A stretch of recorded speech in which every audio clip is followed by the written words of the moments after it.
Tema kita kali ini adalah berinteraksi dengan Al-Quran.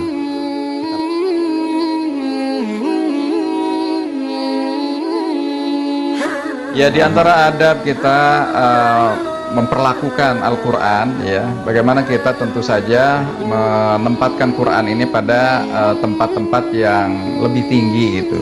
Jadi tidak kemudian Al-Quran ini jadi nanti kalau di bawah kaki aja begitu jadi terlangkahi dan sebagainya, sehingga ya dikhawatirkan tadi menjadi bagian dari hal-hal yang mengecilkan Al-Quran. Oleh karena itu, ya sedapat mungkin seperti ini bagus saya kira di studio disediakan lehar bagaimana untuk menempatkan Al-Quran. Nah, jadi ini salah satu yang ketika ini kan nggak mungkin seorang kemudian loncat dari satu sisi ke sisi yang lain. Nah, hal seperti ini sebagai satu contoh bagaimana memperlakukan Al-Quran.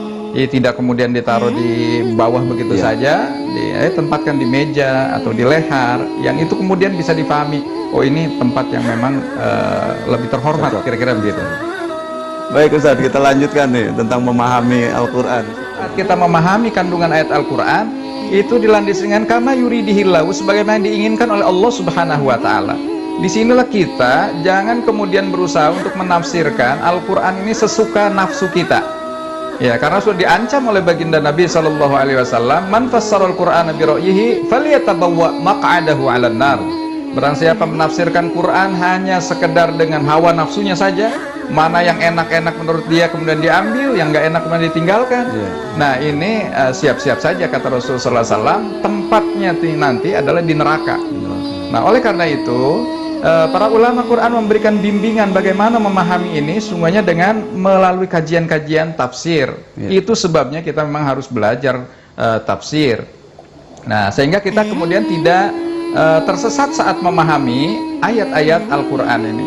Sebagai contoh mungkin saya ingin gambarkan bahwa kalau kita baca surah Al-Ma'un, misalnya ada ayat yang fawailul lil musallin, nah satu ayat itu. Kalau kita kemudian memahami ini, wah ini celakalah orang yang sholat. Nah, kalau kemudian kita, kalau gitu buat apa saya susah-susah ruku, sujud, berpayah-payah, kalaupun itu celaka juga. Nah, ini sebabnya kemudian setelah akhir di ayat itu, para ulama Quran kemudian menandai dengan tanda waqaf lam alif. Artinya itu la waqfun fihi, jangan menghentikan bacaan di situ.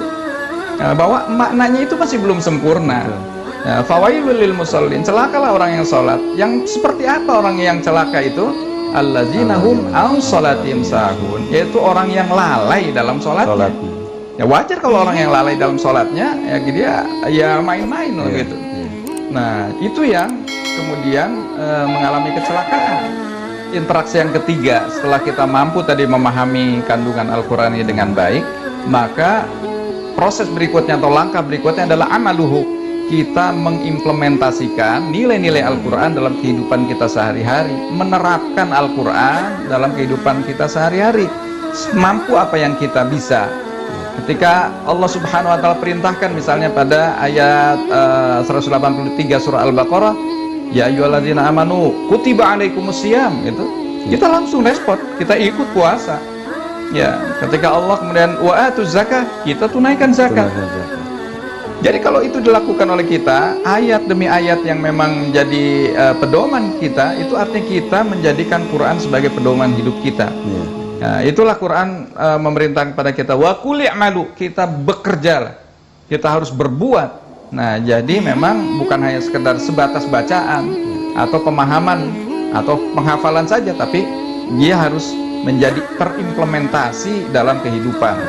Rasulullah SAW seorang yang maksum, tapi dalam perilakunya adalah beliau justru yang disebut sebagai rajulul Qur'ani, itu sebagai the living Quran. Jadi kalau melihat Al-Quran berjalan, itulah pribadi sosok Rasulullah SAW. Nah, barangkali kita akan terus berusaha juga semampu kita tentunya, apa yang sudah kita bisa amalkan kita langsung implementasikan dalam kehidupan.